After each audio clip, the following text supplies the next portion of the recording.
अन्योहाशियो, hello, हाय, welcome, नमस्ते। मैं हूँ सुचित्रा और स्वागत है आपका हमारे यूट्यूब चैनल सुचित्राज एक्सप्लेनेशन में।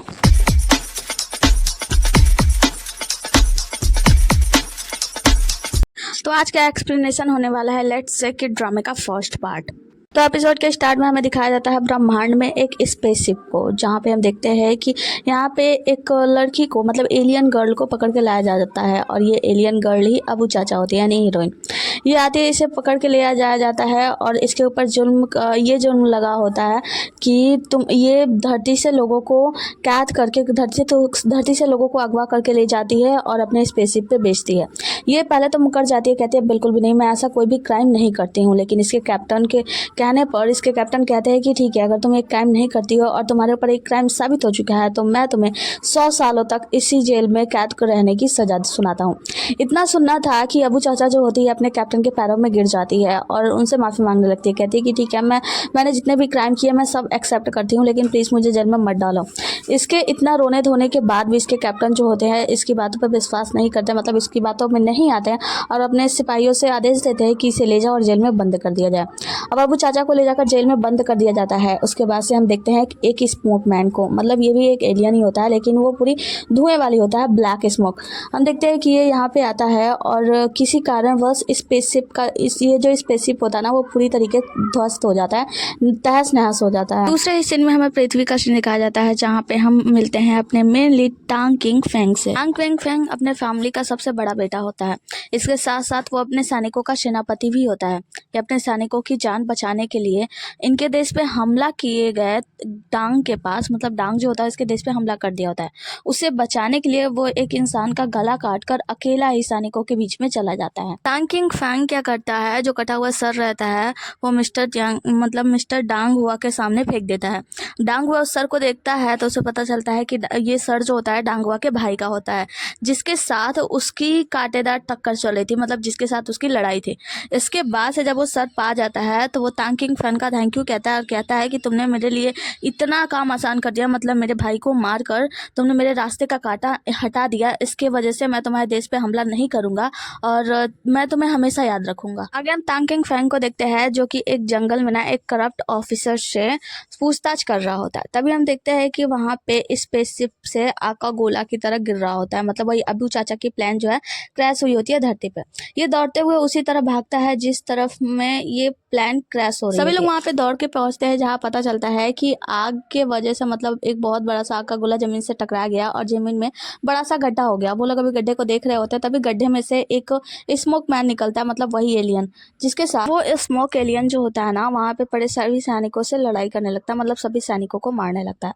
टांग किंग फैंग को आता है गुस्सा और वो अपनी तलवार उठाता है और उस स्मोक मैन के सीने में भोंक देता है, जिसके बाद से वो एलियन बोलता है कि पृथ्वीवासी तुम्हें क्या लगता है तुम इस साधारण से मेटल से मेरा कुछ बिगाड़ सकते हो, और वो टांग किंग फैंग को उठाकर दूर फेंक देता है। जिसके बाद वहाँ पे उनके जितने भी सैनिक होते हैं ना सबको मार गिराता है। सबको मारने के बाद वो फिर से टांग किंग फैंग पे जैसे ही हमला करने जाता है, टांग किंग फैंग के गले में लगा हुआ लॉकेट होता है जिसके वजह से वो उनके ऊपर हमला नहीं कर पाता और दूर जाकर गिर जाता है, फिर वहां से गायब हो जाता है। टांग किंग फैंग को लगता है कि ये चीजें बहुत ही ज्यादा सस्पिशियस है, तो इसके बाद से वो इन सारे मामलों का जांच करने का सोचता है, इन्वेस्टिगेशन करने का सोचता है। अगले सीन में हमें टांग किंग ये को दिखाया जाता है जो कि टांग किंग फैंग की छोटी सिस्टर होती है। टांग किंग ये जो होती है वो एक ताबीज लीड होती है और वो याद करती है कि जो क्राउन प्रिंस है वो उनसे सीक्रेटली मिले थे और उन्होंने ताबीज का एक हिस्सा इसे दिए थे, और ये सारी बातें सोचकर टांग किंग ये जो होती है वो खुश हो रही होती है। यहाँ पे हमें पता चलता है कि टांग किंग ये जो है ना वो क्राउन प्रिंस से बहुत ज्यादा प्यार करती थी, मतलब ये दोनों एक दूसरे से प्यार करते थे। लेकिन हम देखते हैं कि एक अनाउंसमेंट होता है, जिस अनाउंसमेंट के दौरान एक अनाउंसमेंट होता है और उस अनाउंसमेंट में ना टांग किंग यून की शादी क्राउन प्रिंस से तय हो जाती है। अब टांग किंग यून कौन होती है, तो टांग किंग यून जो होती है ना, टांग किंग फैंग, टांग किंग ये और टांग किंग यून, ये तीनों भाई बहन होते हैं। दरअसल बात ये होती है ना कि इन तीनों की माताएं तो अलग अलग होती हैं लेकिन इनके पिता जो होते हैं वो एक ही होते हैं। अब टांग किंग फैंग और टांग किंग ये की माता की मृत्यु हो चुकी होती है, लेकिन टांग किंग यू की माता जिंदा होती हैं। टैंग किंग योन की माता को जब पता चलता है कि उनकी बेटी की शादी क्राउन प्रिंस से होगी तो वो दोनों बहुत ही ज़्यादा खुश हो जाती है और ये लोग बहुत ही ज़्यादा खुशी मनाते हैं। ये लोग ये खुशी ज़्यादा देर मना नहीं पाते क्योंकि हम देखते हैं कि जब शाम के वक्त टैंग किंग योन की मदर उनके बालों में कंघी कर रही होती हैं, तभी उनका वफादार नौकर यानी जिली आता है और उन्हें बताता है कि टैंग किंग ये जो है ना वो महाराज यानी क्राउन प्रिंस जो है उनसे सीक्रेटली मुलाकात करती है। मतलब वो दोनों एक दूसरे से मिले हैं और वो दोनों एक दूसरे से प्यार करते हैं। बात जब महारानी माँ को पता चलती है ना तो उन्हें बहुत ही ज़्यादा गुस्सा आता है, तो वो कहती है कि ठीक है, इसे अपने रास्ते से हटाना होगा। और फिर क्या करती है, जो टैंग किंग ये को सूप दिया जाता है पीने के लिए, वो उसी सूप में जहर मिलवा देती हैं। दूसरी तरफ हम टैंग किंग ये को देखते हैं जो बहुत ही ज़्यादा खूबसूरत होती है, अपना साज सज्जा कर रही होती है। तभी यहाँ पे जिली आता है और जिली उन्हें आगे कहता है कि महारानी खुशखबरी है, दरअसल क्राउन प्रिंस की शादी टैंग किंग यून यानी आपकी सिस्टर से तय हो गई। ये बात सुनकर टैंग किंग ये को बहुत ही ज़्यादा धक्का लगता है। दूसरे सीन में हम क्राउन प्रिंस को देखते हैं जो कि अपने पिताश्री से मिलते हैं, उन्हें प्रणाम करते हैं, कहते हैं कि पिताजी आप ऐसा कैसे कर सकते हैं। आपको मैं बता दूं कि मैं टैंग किंग ये से प्यार करता हूँ, मैं टैंग किंग ये से शादी करना चाहता हूँ, टैंग किंग यून से नहीं। वो कहते हैं कि अब तुम्हारी शादी तय हो चुकी है और ये शाही आदेश है, तुम्हें मानना ही होगा। दूसरे सीन में हम देखते हैं टैंग किंग ये को जहर वाला सूप दिया जाता है और टैंग किंग ये को ये बात पता नहीं होती है। वो लेकर वो सूप पी लेती है और जैसे ही वो सूप पीती है ना, टैंग किंग ये की हालत बहुत ही ज़्यादा ख़राब हो जाती है। मतलब उसकी तबीयत बहुत ही ज़्यादा बिगड़ने के कारण उनकी नौकरानी जो होती है उन्हें गाड़ी में बैठाती है और लेके उनकी इलाज के लिए डॉक्टर के पास जाने लगती है। हम देखते हैं कि वो लोग रास्ते में होते हैं और राजकुमारी टैंग किंग ये की हालत बहुत ही ज़्यादा ख़राब होती है। उनकी नौकरानी कह रही होती है कि आप चिंता मत करो महारानी, मैं आपको बचा लूँगी। वो कहते हैं कि शायद अब कुछ नहीं हो सकता। ये लोग लेकर जाते हैं। तभी हम देखते हैं कि दूसरे सीन में टैंग किंग फैंग जो होता है ना, वापस अपने घर पे आ गया होता है, मतलब टैंग किंग ये के पास। वो वहाँ पे देखता है खून का धब्बा और वो डर जाता है कि टैंग किंग ये को कुछ हो तो नहीं क्या। वो चारों तरफ टैंग किंग ये करके उसे ढूंढने लगता है और जब वो नहीं मिलती है तो उन्हें ढूंढने के लिए बाहर की तरफ निकल जाता है, मतलब टैंग किंग ये को ढूंढ रहा होता है। दूसरी तरफ हमें गाड़ी का सीन दिखाया जाता है जहाँ पे हम देखते हैं कि उसके ड्राइवर को मार दिया जाता है और जब वो नौकरानी बाहर आती है देखने के लिए तो उसे भी तीर मार के घायल कर दिया जाता है। उसके बाद से नौकरानी एक पत्थर उठाती है और उससे घोड़े को मार देती है, जिससे घोड़ा वो गाड़ी लेकर भागने लगता है। आगे की सीन में हम देखते हैं कि कुछ दूरी पर जाकर घोड़ा गाड़ी को पलट दिया होता है और वहाँ से भाग गया होता है। यहाँ पे सारे सैनिक पहुंच जाते हैं और राजकुमारी को ढूंढने के लिए जंगल की ओर निकल जाते हैं। आगे की सीन में हम अबू चाचा को देखते हैं जो कि उसी गड्ढे से बाहर निकल रही होती है और ये यहाँ पे खड़ा होने की कोशिश तो करती है पर चल नहीं पाती है क्योंकि यहाँ पे ग्रेविटी बहुत ही ज़्यादा है पृथ्वी पर। यहाँ तक कि वो सांस भी नहीं ले पाती, तो ज़मीन पे मिट्टी खोदती है और उसमें अपना मुंह डाल के सांस लेती है। उसके बाद से वो सोचती है कि जल्दी से मुझे कोई ना कोई शरीर ढूंढना होगा जिसके अंदर मैं खुद को समाहित करके यहाँ पे रह सकूँ। और उसके बाद से वो वहाँ पे एक पौधा देखती है, पेड़ देखती है और उसके अंदर जाकर चिपक जाती है, मतलब अपने आप को ना उसके अंदर मर्ज करने की कोशिश करती है, मिलाने की कोशिश करती है। हम देखते हैं कि यहीं पे टैंग किंग ये आती है जिसको वो सैनिक पीछा कर रहा होता है और वो आकर टैंग किंग ये को मारने की पूरी कोशिश कर रहा होता है। टैंग किंग ये कहती है कि तुम मुझे क्यों मारना चाहते हो, लेकिन वो जो सैनिक होता है वो एक नहीं सुनता और अपना चाकू निकालता है और उसके सीने में घोंप देता है, जिसकी वजह से इसकी वहीं पर मृत्यु हो जाती है, मतलब ये मर जाती है। उसके बाद से अबू चाचा उसके पास जाती है तो दूसरा सैनिक इसे देखते ही डर जाता है और जानवर मतलब राक्षस चिल्लाते हुए वहाँ से भाग जाता है। दूसरी तरफ हम देखते हैं टैंग किंग फैंग को जो कि अपनी बहन को ढूंढते हुए आता है और नौकरानी वहीं पे गिरी पड़ी होती है, तो उससे पूछता है कि मेरी बहन कहाँ है। टैंग किंग ये कहाँ है, तो वो बताती है, वो इशारा करके बताती है कि उस तरफ घोड़ा लेकर गया है। फिर वो हम देखते हैं कि वहाँ से जो सैनिक होता है ना वो दौड़ता हुआ भाग रहा होता है, तो ये सब सुन के जो टैंग किंग फैन है वो दौड़ता हुआ उसी साइड में जाता है जिस साइड से सैनिक भागता है। दूसरी तरफ हम अबू चाचा को देखते हैं जो कि टैंग किंग ये को ठीक करने की कोशिश करती है कि अगर मैं इसे ठीक कर दूंगी तो अपने प्लेनेट पे ले जाकर इसे बेच दूंगी, इसका अच्छा दाम मिलेगा। वो उसे ठीक करने की कोशिश करती है, मतलब अपना शक्तियाँ इस्तेमाल कर रही होती है उसका घाव वगैरह ठीक करने में। तभी हम देखते हैं कि यहाँ पे टैंग किंग फैंग आ जाता है और उसे लगता है कि इसने मेरी बहन को जान से मार दिया, तो अपना तलवार निकालकर इसका एंटीना काट देता है, जिसके बाद टैंग जो अबू चाचा होती है ना वो रेंग कर भागने लगती है और ये देखकर टैंग किंग फैंग को और ज़्यादा गुस्सा आता है और अपने तलवार से इसके पीठ में घुसे देता है, मतलब जान से मार देता है। हम देखते हैं जो अबू चाचा होती है ना वो खुद को अपने आप को यहाँ से गायब कर लेती है। उसके बाद से हम देखते हैं कि जो टैंग किंग फैंग होता है वो अपनी सिस्टर को उठाता है और तो रोता है। रोने के बाद हम देखते हैं कि टैंग किंग फैंग जो होता है ना, टैंग किंग ये को अपने महल में वापस लाता है और वहाँ पे उसकी आखिरी जो बरसी होती है वो चल रही होती है। तभी वहाँ पे उसकी माता आती है, कहती है कि अब ये सब कैसे हो गया और आगे क्या होगा, क्योंकि तुम्हारे पिता यानी जनरल को जैसे ही पता चलेगा कि उनकी बेटी की मृत्यु हो गई है तो वो अपनी दूसरी बेटी की शादी रोक देंगे। तुम्हें पता है ना टैंग किंग यून की शादी होने वाली है महाराज से, मतलब क्राउन प्रिंस से। तो यहाँ पे टैंग किंग फैंग जो होता है वो कहता है कि माता आप बिल्कुल भी चिंता मत करो, ऐसा नहीं होगा, मतलब उनकी शादी नहीं रुकेगी, मैं किसी को पता नहीं चलने दूंगा कि टैंकिंग ये की मृत्यु हो चुकी है। उसके बाद से वो कहती है कि माता आप जाके आराम करो। उसके बाद से उसकी माता चली जाती है। उसकी माता के जाने के बाद हम टैंकिंग फैंग को देखते हैं जो अपनी सिस्टर के बारे में पुरानी बातों को याद कर रहा होता है, जहाँ हमें पता चलता है कि इन दोनों का बहुत ही अच्छा बॉन्डिंग था, मतलब ये दोनों साथ में बहुत ही ज़्यादा खुश रहते थे। टैंकिंग फैंग कुछ पल के लिए यहाँ से बाहर जाता है, मतलब कमरे के बाहर जाता है और टैंकिंग ये के बारे में सोच रहा होता है। हम देखते हैं कि जहाँ पे टैंकिंग ये की मौत हुई होती है वहीं पे एक सैनिक गुजर रहा होता है। दूसरी तरफ हम टैंकिंग ये के स्लिप से, मतलब उसके बाजू से देखते हैं कि वो एंटीना बाहर निकलता है और ये अबू चाचा ही होती है। अबू चाचा क्या करते हैं, यहाँ पे खुद को टैंकिंग ये के शरीर में जाने देती है, मतलब खुद को टैंकिंग ये के शरीर में चली जाती है। और यहाँ पे एक अजीब सी रोशनी होती है जिसे वहाँ पे बाहर खड़ा सैनिक देख लेता है और वो देखता है कि वो अजीब सी रोशनी हुई है। उसके बाद से टैंकिंग ये उठकर बैठ गया और वो चिल्लाता हुआ मॉन्स्टर चिल्लाता हुआ वहाँ से बाहर जाता है। बाहर जाकर वो टैंकिंग फैंग को बताता है कि टैंकिंग ये जो है ना वो होश में आ चुकी है। टैंकिंग फैंग दौड़ता हुआ आता है देखने के लिए अपनी सिस्टर को, जहाँ पे वो आकर देखता है कि उसके कब्र में कोई नहीं है। दूसरी तरफ वो देखता है कि टैंकिंग ये जो है ना वो वहाँ से जंगल की ओर भाग रही है। अब टैंकिंग फैंग जब ऐसा देखता है कि उसकी सिस्टर जंगल की ओर भाग रही है तो वो भी भागता है, उसके पीछे पीछे बहुत सारे सैनिक भी भागते हैं। हम देखते हैं कि जो टैंकिंग ये होती है ना, मतलब उसके अंदर जो अबू चाचा होती है वो दौड़ती हुई जाती है और एक पेड़ से चिपक जाती है और डर के मारे अपने आप को उस पेड़ में डालने की कोशिश करती है, मतलब पेड़ में मर्ज करने की कोशिश करती है। यहाँ पे जो टैंकिंग फैंग होता है वो पूछता है कौन हो तुम, तो वो कुछ भी नहीं बताती और वो सामने आती है। जैसे वो बाहर आती है वो गिर जाती है क्योंकि ग्रेविटी यहाँ पे नहीं होती है। ग्रेविटी के कारण वो चल भी नहीं पाती है। टैंकिंग फैंग जो होता है उसे उठाता है और चेहरा देखता है तो कहता है कि तुम टैंकिंग ये हो ना, और फिर उसे उठाकर प्यारवश अपने घर पे लाता है, मतलब घर पे लाकर उसे सुला देता है। जिसके बाद से हम जान पाते हैं कि टैंकिंग ये यानी जो अबू चाचा होती है ना वो उसकी पूरी मेमोरी रिकॉल कर चुकी होती है, मतलब टैंकिंग ये के जीवन में क्या कुछ था वो सब कुछ जानती है उसके बारे में। टैंकिंग फैंग पूछता है कि तुम कौन हो, तो टैंकिंग ये कहती है कि मैं तुम्हारी सिस्टर नहीं हूँ। तो वो कहता है कि ठीक है, जब तक मैं पता नहीं लगा लूंगा तुम कौन हो तुम यहाँ से जा भी नहीं पाओगी। अगले पल दूसरे दिन का सीन दिखाया जाता है जहाँ पे हम देखते हैं कि अबू चाचा की जैसे ही आँख खुलती है वो उठती है और खड़ी होती है, लेकिन फिर से गिर जाती है। उसके बाद से वो रेंग कर चलने लगती है। उसके बाद से वो आगे बढ़ने की कोशिश करती है पर पैरों के बल चल नहीं पाती। वो बार बार अपने हाथों के बल चलने का प्रयास करती है, मतलब एक तरीके से वो इस पृथ्वी के ग्रेविटी को कंट्रोल नहीं कर पाती है। वो रेंग कर जा ही रही होती है तभी बिल्ले की आवाज़ आती है, कहता है कि तुम अपने पैरों के बल चल सकती हो। तो अब यहाँ पे हमें पता चलता है कि ये जो बिल्ला होता है ना वो कोई और नहीं बल्कि कैप्टन ड्यूओ हैं, जिन्होंने अपने आप को कन्वर्ट कर लिया है एक बिल्ले में इस पृथ्वी पर सर्वाइव करने के लिए।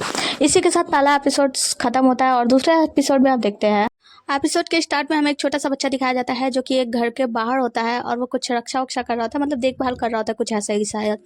अंदर के सीन में हम देखते हैं कि टैंकिंग ये होती है जिसकी आँख खुलती है और वो पाती है कि उसे चारों तरफ से रस्सियों से बांध दिया गया है, वो उठ भी नहीं पाती है। यहीं पे टैंकिंग फैंग बैठा होता है, मतलब एक तरीके से उसको टॉर्चर टाइप का कर रहा होता है। वहाँ पे बहुत सारे हथियार रखता है और कहता है कि बताओ तुम कौन हो, अपनी सच्चाई तुम मुझे बता दो। टैंकिंग ये जो होती है वो कुछ भी बताने को तैयार नहीं होती है। वैसे तो इसे सब कुछ याद होता है कि टैंकिंग फैंग और टैंकिंग ये का रिश्ता क्या है, मतलब एक ब्रदर और सिस्टर का है।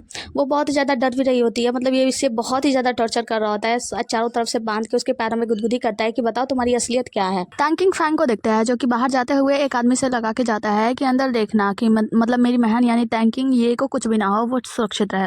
उसके बाद से वहाँ पे उस गाड़ी वाले का पता लगाने के लिए चला जाता है जिस गाड़ी में राजकुमारी टैंकिंग ये गई थी अपनी दवाई के लिए।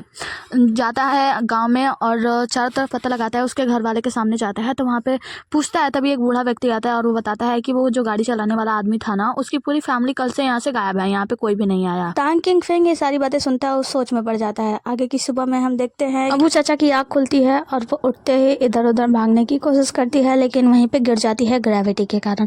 जैसे ग्रेविटी के वजह से वो चल नहीं पाती तो वो अपने हाथ के बल से कहीं रेंग के जाने की प्रयास करती है। तभी पीछे से एक आवाज़ आती है कि अब तुम अपने पैरों के बल पे चल सकती हो। ये सामने जाती है तो इसे पता चलता है कि वहाँ एक बिल्ला होता है और वो बिल्ला कोई और नहीं कैप्टन डुओ होते हैं। कैप्टन डुओ बताते हैं कि ब्लैक स्पोकमैन मतलब जो राक्षस था ना वो हमारे प्लेनेट पे आया था और वो स्पेसशिप में वो मुझसे एक तलवार की मांग कर रहा था और वो तलवार जादुई तलवार है और मैं वो तलवार उसे देना ना पड़े इसलिए मैंने ही उस स्पेसशिप को ब्लास्ट कर दिया था और स्पेसशिप के ब्लास्ट होते ही उसके साथ एक सारे सामान और उसके साथ साथ एक कम्युनिकेटर था जो कि खो गया है। तो तुम्हें उस कम्युनिकेटर को जाकर ढूंढना है। तो यहाँ पे जो अबू चाचा होती है वो बताती है कि मैं जिसके शरीर में हूँ ना, उसका जो भाई है वो मुझ पर बहुत ही ज़्यादा जुर्म करता है, मतलब वो बहुत ही ज़्यादा जुल्मी है और मैं यहाँ से बाहर भी नहीं जा सकती, वो मुझे यहाँ पे कैद करके रखे हुए है। तो वो बताता है जो मतलब जो कैप्टन रियो होता है ना, वो उसे राय देता है। वो कहता है कि देखो तुम्हें उसका भरोसा जीतना होगा, पहले तुम उसका भरोसा जीतो, जिसके बाद वो तुम्हें यहाँ से कहीं भी जाने देगा, तुम जहाँ चाहोगी वहाँ जाने को देगा। तो वो कहती है कि हाँ तुम्हारा आइडिया तो सही है, लेकिन मुझे करना क्या चाहिए। उसे बहुत ज़्यादा गुस्सा आता है। वो कहता है कि तुम कुछ भी करो लेकिन जाकर उस कम्युनिकेटर को ढूंढो। इस पर अबू चाचा को गुस्सा आता है। वो अपने हाथ में एक जादुई ईंट मंगाती है और यहाँ पे जो कैप्टन होता है ना उसे मारने जाती है। मारने तो जाती है लेकिन फिर जब वो बिल्ला पीछे घूमता है, मतलब इससे बात करने के लिए, तो फिर ईंट को छिपा लेती है। कैप्टन डुओ कहते हैं कि देखो जब हमें वो कम्युनिकेटर मिल जाएगा ना, तो हम अपने स्पेसशिप वालों को कनेक्ट कर पाएंगे और फिर वहाँ से उन्हें बुला सकेंगे कि वो कोई नई स्पेसशिप लेकर आए और हमें यहाँ से ले जाए। वो कहती है कि लेकिन मैं कुछ नहीं कर सकती, क्योंकि तुम्हें कैसे बताऊँ कि वो बंदा ना बहुत ही ज़्यादा जालिम है। तो वो कहता है कि ठीक है, तो तुम्हें उसे अपने पास में करना होगा, मतलब उसका भरोसा जीतना होगा। सीन वहाँ से कट होता है और हम तांकिंग फैंग को देखते हैं, जिसको कि हम देखते हैं कि वो आता है तो उसकी मदर उसे मिलने के लिए आती हैं और फिर उसके लिए सूप लेकर आई होती हैं। वो सूप पीता है, जिसके बाद हम देखते हैं कि उसकी जो मदर होती है वो उनसे कहती है कि मैंने सुना है कि तांकिंग ये जो है वो जिंदा हो गई है, मैं उससे मिलना चाहती हूँ, मुझे उसकी चिंता हो रही है कि वो कैसी है। तो जो तांकिंग फैंग होते हैं वो कहते हैं जी जरूर मदर, और वो अपना जो सूप होता है पीने वीने के बाद उन्हें ले जाते हैं अपनी सिस्टर से मिलाने के लिए तांकिंग ये से। आगे की सीन में अबू चाचा को देखते हैं जो कि कैप्टन डुओ के साथ प्लान बना रही होती है। कैप्टन डुओ उसको पूरी तरीके से सिखा दी होती है कि तुम्हें क्या करना है क्या नहीं करना है। फिर हम देखते हैं कि जो अबू चाचा होती है वो बैठ के रो रही होती है, कहती है मैं कौन हूँ, मैं यहाँ कैसे आई हूँ, किसके द्वारा लाई गई हूँ, मुझे कुछ भी याद नहीं आ रहा है। तभी यहाँ पे कैप्टन जो वो होते हैं तांकिंग फैंग वो आते हैं, उसे मुड़ाते हैं और कहते हैं क्या हुआ, तुम क्यों रो रही हो। ये देखती है कि मेरी आंखों से तो आंसू ही नहीं आ रहे, तो अपने चेहरे को छुपाने की कोशिश करती है कि अगर इन्हें पता चल गया ना कि मैं रो नहीं रही थी तो ये तुम्हारा बुरा हाल कर देंगे। तभी वहाँ पे उसकी माँ बैठ जाती है और कहती है कि क्या हुआ, तुम क्यों रो रहे हो, तो तुम क्यों रो रही हो, तुम्हें याद तो है ना कि मैं तुम्हारी माँ हूँ। माँ शब्द का सुनना था कि इसको एक आइडिया आता है और वो क्या करती है, अपने माँ को यानी सौतेली माँ को गले लगा लेती है। कहती है कि माँ तुम माँ हो मेरी, और वो नाटक करने लगती है। यहाँ पे उसकी माँ का तो दिल एकदम जल भुन रहा होता है कि मतलब मैंने जहर दिया और फिर भी ये बच गई है, तो पूरा कोयले की तरह जल रही होती है। आगे हमें कुछ गार्ड्स को दिखाया जाता है जिनकी प्रैक्टिस करा रहा होता है जिलियांग, और जिलियांग जिली का ही एक हम शकल होता है ऐसा टाइप में। आगे की सीन में हम देखते हैं कि अबू चाचा की जो पर्सनल मेड होती है वो मतलब क्विंग की पर्सनल जो मेड होती है वो उसके लिए बहुत सारी डिशेस तैयार करती है, और उन सारी डिशेस में जो अबू चाचा है ना उसे नॉनवेज पसंद आता है। उसके बाद से वो पूछती है कि ये क्या था। उनकी पर्सनल नौकरानी कहती है कि महारानी ये तो नॉनवेज था, जो आप कभी भी नॉनवेज नहीं खाती हैं। तो इतना कहना था कि अबू चाचा अपना सर पकड़ के बैठ जाती है, कहती है ये मुझे क्या हो गया, मुझे ये भी नहीं याद नहीं है अपने बारे में कि मैं नॉनवेज नहीं खाती थी, ये सब क्या हो रहा है। तो उसकी नौकरानी उनके पास आती है चिंता के मारे और कहती है कि महारानी आप बिल्कुल भी चिंता मत कीजिए, आप ठीक हो जाएंगे, मैं आपका पूरी तरीके से ख्याल रखूंगी। तो वो कहती है कि ठीक है, तो फिर मेरे लिए और भी ढेर सारा नॉनवेज लेकर आओ। उनकी नौकरानी वहाँ से नॉनवेज लेने के लिए चली जाती है। तब हम देखते हैं कि अबू चाचा जो होती है वो चारों तरफ उछल कूद कर रही होती है, मतलब पूरे महल में। आगे किंग यू की मॉम जो होती है ना वो बताती है जिलियांग से कि जब मैं उससे मिली किंग ये से तो वो बहुत ही ज़्यादा सस्पिशियस लगी थी, तो एक काम करो उस पर नज़र रखो और जो भी कुछ सस्पिशियस लगे वो आकर मुझे खबर दो। तो वो कहता है ठीक है जैसे ही आप किया गया, और फिर वहाँ से जाने लगता है। हम देखते हैं कि जब ये जा रहा होता है तभी यहाँ पे जिली आती है, और जिली और ये एक दूसरे को ना बहुत सस्पिशियस निगाहों से देखते हैं, मतलब अजीब तरीके से देखते हैं। आगे की सीन में हम देखते हैं कि माता जी यहीं पे बैठी होती है, तो जिली आती है और उनसे बताती है कि आपको पता है किंग ये ने क्या किया है। किंग ये ने विंटर के लिए स्टोर किए गए रखे सारे मीट को खा लिया है, मतलब जो आगे के समय के लिए स्टोर किया गया था मीट, वो सारे मीट को उसने खा लिया है। माता को बहुत ही ज़्यादा अजीब लगता है, तो वो कहती है कि ठीक है उसके द्वार पे पहरे और ज़्यादा बढ़ा दो। आगे की सीन में मार्शल आर्ट के मास्टर का बेटा जो जियाओ जेंग होता है ना, वो जियाओ जेंग यहाँ पे आए हुए नए स्टूडेंट को मार्शल आर्ट का तरीका सिखा रहा होता है। वो क्या करता है कि कुछ लोगों को उनके पेट पे बड़ा सा पत्थर रख के उस पर हथौड़ा मारने को कहता है, और अपने पेट पे एक बड़ा सा पत्थर रख देता है और उनसे कहता है कि ठीक है हथौड़ा मारो। और जो न्यू स्टूडेंट होते हैं उनमें से एक स्टूडेंट आगे आता है और अपनी आंखों पे पट्टी बांध के इसको हथौड़ा मारने तो जाता है, पर वो हथौड़ा गलती से गलत जगह पे लग जाता है, जिसके बाद से तो इसकी हालत खराब हो जाती है। हम देखते हैं कि यहीं पे तांग किंग फैंग आता है। तांग किंग फैंग को देखकर जियाओ जियान जो होता है ना, वो कहता है कि आप इन स्टूडेंट को एक डेमो दीजिए। तो वो कहता है कि ठीक है, और फिर वो लेट जाता है, उसके ऊपर पत्थर रख के जियाओ जियान जो होता है वो उसके ऊपर फोड़ देता है पत्थर, और पत्थर फूट जाता है। उसके बाद से जो तांग किंग फैंग होता है वो उफ तक नहीं करता। उसके बाद से वो उठ के बैठ जाता है। तो उनसे कहता है कि अच्छा ठीक है, तो आपने बहुत अच्छा डेमो दिया है, तो मैं आपसे एक रिक्वेस्ट करना चाहता हूँ। मैं चाहता हूँ कि आप इन स्टूडेंट को ना शिक्षा दें, आप इन स्टूडेंट को मार्शल आर्ट सिखाएं। तो वो पहले तो मना कर देता है, कहता है नहीं, मैं इन सब काम के लिए नहीं बना, मैं नहीं करूँगा। तो वो कहता है कि ठीक है, अगर आप मेरी बात नहीं मानोगे तो एक बात ध्यान रखना, मैं अपनी छोटी सिस्टर जियाओ जियांग को बुला लूँगा। तो वो कहता है कि नहीं नहीं, तुम अपनी बहन को मत बुलाओ, मैं सिखाने के लिए तैयार हूँ।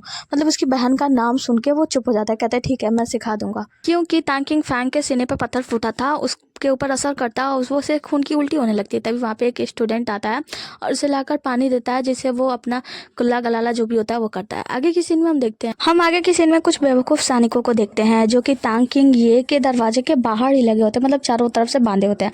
पर ये इतने बेवकूफ़ होते हैं कि दूसरे दरवाजे की तो उन्हें कोई चिंता ही नहीं होती है। और दूसरे दरवाजे से यहाँ पे अबू चाचा जो होती है वो पूरी तरीके से घूम रही होती है पूरे महल में। हम देखते हैं कि वो अपनी नौकरानी को देखती है और यहाँ पे लोगों को देखती है। तो वो कहती है कि ये लोग कितने ज़्यादा क्यूट हैंडसम और कितने अच्छे हैं ना, मैं इन सभी लोगों का किडनैप करूँगी और अपने ग्रह पे ले जाके इन सभी को बेचूंगी और अच्छा दाम कमाऊंगी, बहुत पैसे मिलेंगे। ये सारी बातें सोच ही रही होती है, तभी कैप्टन डो की आवाज़ आती है उनसे बात करने के लिए। तो ये कहती है अपनी नौकरानी से कि क्या तुमने यहाँ पे किसी बिल्ली को देखा है। उसकी नौकरानी बताती है नहीं, क्योंकि महल में एक बहुत बड़ा सा नहर है, मतलब नहर तालाब है, और बिल्लियाँ जो होती है ना वो पानी से डरती हैं, इसीलिए यहाँ पे कोई भी बिल्ली नहीं रहती है। तो वो कहती है कि ठीक है, मुझे कुछ खाना खाना है, तो मेरे लिए कुछ खाने को लेकर आओ। और फिर वो जाकर एक जगह पे बैठ जाती है। उसके बाद से कैप्टन डो को बोलती है कि अब तुम सामने आ सकते हो, बताओ क्या कह रहे हो। कैप्टन डो सामने आता है और उस पर बहुत ही ज़्यादा गुस्सा करता है कि तुम अभी तक कम्युनिकेटर को ढूंढ नहीं पाई, तुम क्या कर क्या रही हो। और उसे एक लंबा सा रास्ता बताते, कहते हैं यहाँ से ऐसे जाना, उधर से बाएं मुड़ना, दाएं मुड़ना, और फिर वहाँ पे आगे चल के तुम्हें एक पेड़ दिखाई देगा, उस पेड़ से घूम के तुम 2 हाथ आगे जाना। ऐसा ऐसा मतलब रास्ता बताता है कि उस रास्ते से जाना और वहाँ पे तुम्हें कम्युनिकेटर मिल जाएगा। यहाँ पे जो अबू चाचा होती है वो बहुत ही ज़्यादा उसे गुस्सा आ रहा होता है, वो एक ईंट निकालती है अपनी जादू से उसे मारने जाती है। कैप्टन डो देख लेते, कहते ये तुम क्या कर रही हो, पागल हो क्या, मतलब बहुत ज़्यादा गुस्सा करने लगते हैं। अब यहाँ पे अबू चाचा को बिल्कुल भी अच्छा नहीं लगता, वो कैप्टन डुओ को उठाती है, उछालती है बॉल की तरह और एक खींच के लात मारती है, किक मारती है, और वो जाके दूर पानी में गिर जाते हैं, मतलब वो बिल्ला जाके पानी में गिर जाता है। आगे हम तांग किंग फैंग को देखते हैं जो कि एक कमरे में होता है और कुछ पढ़ लिख रहा होता है, मतलब कुछ कर रहा होता है। तभी वहाँ पे आते हैं क्राउन प्रिंस और वो उससे मिलते हैं और कहते हैं कि देखो तुम्हारी बहन यानी तांग किंग ये जो है ना उससे मैं प्यार करता हूँ, ये तो तुम जानते हो। मतलब यहाँ पे हमें पता चलता है कि तांग किंग फैंग को इन दोनों के रिलेशन के बारे में सब कुछ पता था। वो कहता है कि देखो तांग किंग ये से शादी मैं अब नहीं कर सकता, तांग किंग यू से जो मेरी शादी तय हुई है मैं उसे मना नहीं कर सकता, क्योंकि ये शादी महाराज ने तय की है, और अगर मैं महाराज की आज्ञा नहीं मानता हूँ या उनकी आज्ञा मैं नहीं मानता हूँ तो मेरे हाथ से मतलब कुर्सी चली जाएगी, मैं राजा नहीं रहूँगा, मेरे हाथ से क्राउन प्रिंस का ताज चला जाएगा, और मैं राजा बनना चाहता हूँ, इसलिए मैं ये सब नहीं कर रहा हूँ। क्योंकि तुम तो जानते हो अच्छी तरीके से कि मेरा जो सौतेला भाई है ना वो बहुत ही बड़ा जालिम है, उसने पहले ही कई निर्दोष लोगों को मारा है। मैं नहीं चाहता कि वो और निर्दोषों की बलि चढ़ाए, इसलिए मैं चाहता हूँ कि मैं राजा बनूँ और मैं पूरे राज्य को संभालूँ, अच्छे से रहूँगा। उसके बाद से वो कहता है, तांग किंग फैंग जो होता है वो कहता है कि ठीक है, चाहे कुछ भी हो जाए मैं हमेशा तुम्हारे साथ हूँ। आगे की सीन में हम क्राउन प्रिंस को देखते हैं जब वहाँ से जा रहा होता है, जब गुजर रहा होता है उसे एक बांसुरी की आवाज़ सुनाई देती है मीठी सी, और वो उसके पास जाता है, उसे लगता है कि ये तांग किंग ये है, लेकिन जब पास में जाता है तो तांग किंग यून होती है और फिर वहाँ से चला जाता है। आगे हम तांग किंग फैंग के पर्सनल बॉडीगार्ड को देखते हैं, मतलब जो उसके साथ हमेशा घूमता है, वो आता है असिस्टेंट, तो उससे कहता है कि तुम यहाँ हो, मैं तुम्हें कब से ढूंढ रहा हूँ। तांग किंग फैंग बोलता है कि हाँ बताओ क्या हुआ। तो वो कहता है कि तुम्हें पता है जिस इंसान को तुम ढूंढ रहे थे ना, मतलब तांग किंग ये की जो गाड़ी चलाने वाला आदमी था वो ड्राइवर मिल गया है, वो मार्केट में पाया गया है एक रेस्टोरेंट में, तो तुम्हें चलना चाहिए, हम वहाँ पे चल के देखते हैं। तांग किंग फैंग जो होता है ना उसी रेस्टोरेंट के बाहर पहुंच जाता है और वहाँ पे उस कमरे के अंदर वो जब झांक कर देखता है तो उसे पता चलता है कि वहाँ पे वही बूढ़ा आदमी है जो इसको उस बार उस गाड़ी वाले के घर वाले के बारे में बताया था। फिर वो बूढ़ा आदमी को देखता है तो बूढ़ा आदमी को शक हो जाता है, तो क्या करता है एक चाकू फेंकता है तांग किंग फैंग की तरफ और फिर उसके आंखों से ओझल हो जाते हैं, वहाँ पे जितने भी लोग रहते हैं सभी लोग भाग जाते हैं। तांग किंग फैंग क्या करता है उस कमरे के अंदर चला जाता है, खिड़की से कूद कर बाहर चारों तरफ ढूंढता है, छत पे कूद के मतलब चारों तरफ कूद के ढूंढने की कोशिश करता है, पर वो लोग आंखों से ओझल हो जाते हैं, यानी कि वहाँ से गायब हो जाते हैं। तांग टैंकिंग फैंग देखता है कि वो इंसान इतनी तेजी से वहां से भाग गया, तो उसे उसे पूरा का पूरा शक हो जाता है कि ब्लैक स्मोक वाला जो आदमी था, मतलब जो राक्षस या दानव था ना, वही शायद ये सब कुछ कर रहा है। और वो सारी बातों को एक साथ रिलेट करने लगता है। अबू चाचा यानी कि जो उसने नीले कलर का मॉन्स्टर देखा था और वो आदमी देखा था, उन सबको एक साथ मिला देता है। फिर हम देखते हैं कि उसे अपनी बहन की चिंता होती है। वो अब दौड़ता हुआ अपने बहन के पास आता है, जहाँ पे हम देखते हैं कि अबू चाचा जो होती है ना, वो कुछ बना रही होती है। चारों तरफ लकड़ी का टुकड़ा, छोटा मोटा टुकड़ा पड़ा होता है और बहुत ही ज्यादा गंदा जगह लग रहा होता है। यहाँ पे टैंकिंग फैंग उससे पूछता है कि तुम क्या कर रही हो किंगे, तो वो कुछ भी जवाब नहीं देती, बल्कि वो अपने काम में लगी रहती है। यहाँ पे हमें पता चलता है कि वो कम्युनिकेटर ढूंढने वाली एक मशीन बना रही थी। इसको ना वो बोलने की कोशिश करता है, पर वो सुनती नहीं है और वो अपने काम में लगी रहती है। जैसे ही उसका काम खत्म होता है और वो अपना मशीन वशीन बना लेती है, और मशीन बना के जब वो पीछे मुड़ती है ना, तो वो देखती है उसके भाई ने यानी टैंकिंग फैन ने उस पूरे जगह की सफाई कर दी होती है, मतलब पूरा जगह साफ कर दिया होता है। आगे हम टैंकिंग को देखते हैं, जो कि सारा काम खत्म करने के बाद अपना मशीन लेकर वहां से निकलती है जंगल की ओर ढूंढने के लिए। तभी वहां पे जिली आती है और जिली उसका रास्ता रोकने की कोशिश करती है, लेकिन टैंकिंग क्या करती है, अपने जादू से एक ईंट उठाती है और जिली के सर पे दे मारती है, जिससे जिली वहीं पे गिर के बेहोश हो जाती है। उसके बाद से जो टैंकिंग होती है ना, वो जिली के ऊपर ही यानी उसके पेट पर या पीठ पे लात रख के वहां से चली जाती है। आगे हम जिया चैंग को देखते हैं, जो कि अपने बेवकूफ़ स्टूडेंट की टोली लेकर उन सबको सिखाने के लिए जंगल की ओर जाता है। हम देखते हैं कि जब ये जंगल में पहुंचता है तो एक तो अजीब तरीके से ये व्यवहार करता है बेवकूफ़ों की तरह, क्योंकि ये बेवकूफ़ है ही जिया चैंग। फिर वो जाता है, जब हम देखते हैं कि ये लोग जंगल की ओर अंदर जा रहे होते हैं, तो वहीं पर हमें ब्लैक स्मोक दिखाई देता है। मतलब ब्लैक स्मोक जो होता है ना, वो वहीं पर दिखता है और इसी के साथ हमारा आज का एपिसोड खत्म होता है। तो मिलते हैं अगले एपिसोड में, तब तक के लिए बने रहिए हमारे साथ। Tata bye bye and take care. और कहना ना पड़े, वीडियो को लाइक करके जाना।